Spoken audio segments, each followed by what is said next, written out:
സെറ്റിലാകാൻ കഴിഞ്ഞു എന്നുള്ളതിന്റെ ഒരു സംതൃപ്തി മാത്രമേ എനിക്കുള്ളൂ. യഥാർത്ഥത്തിൽ ഒരു പെൺകുട്ടി, നമ്മുടെ സമൂഹത്തിലെ തന്നെ ഒരു ഭാഗമായിട്ടുള്ള ഒരു പെൺകുട്ടി ഇത്ര ക്രൂരമായിട്ടുള്ള ഒരു കൊലപാതകം ചെയ്തിട്ട് വധശിക്ഷ ഏറ്റുവാങ്ങേണ്ടി വരുന്ന ഒരു അവസ്ഥ നമ്മുടെ സമൂഹത്തിൽ നിലനിൽക്കുന്നു എന്നുള്ളതിന്റെ ഉത്തമ ദൃഷ്ടാന്തം കൂടി ആണ് ഈ ഗ്രീഷ്മയ്ക്ക് ഇന്ന് കിട്ടിയ വിധി. അതിനകത്ത് തീർച്ചയായിട്ടും വളരെയധികം പേടിപ്പെടുത്തുന്ന ഒരു അവസ്ഥയാണ് ഇതിനകത്തുള്ളത്. പിന്നെ എന്നോട് ചോദിച്ചതിനകത്ത് ആ ചോദ്യത്തിനകത്ത് ഉത്തരം വരുന്നതിന് മുമ്പ് ഒരു 2 വാക്കും കൂടെ എനിക്ക് പറയാനായിട്ട് ഒരു ആഗ്രഹമുണ്ട്. അതായത്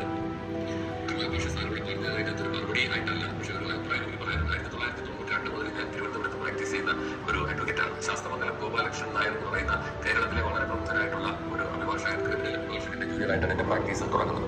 ഈ കമാൽ പാഷ സാറിന്റെ മുന്നിൽ ഞാൻ അദ്ദേഹത്തിന്റെ ജൂനിയറായിട്ട് നിരവധി കേസുകൾ നടത്താനും എനിക്ക് പോയിട്ടുണ്ട്. ഇന്ന് നിയമചരിത്രം, അതായത് ഈ വധശിക്ഷയുടെ ചരിത്രം മാത്രം എടുത്ത് പരിശോധിച്ച് നോക്കിക്കഴിഞ്ഞാൽ ഒരു ഒറ്റ ജഡ്ജ് ഏറ്റവും കൂടുതൽ വധശിക്ഷ കൊടുത്തിട്ടുള്ള ജഡ്ജ്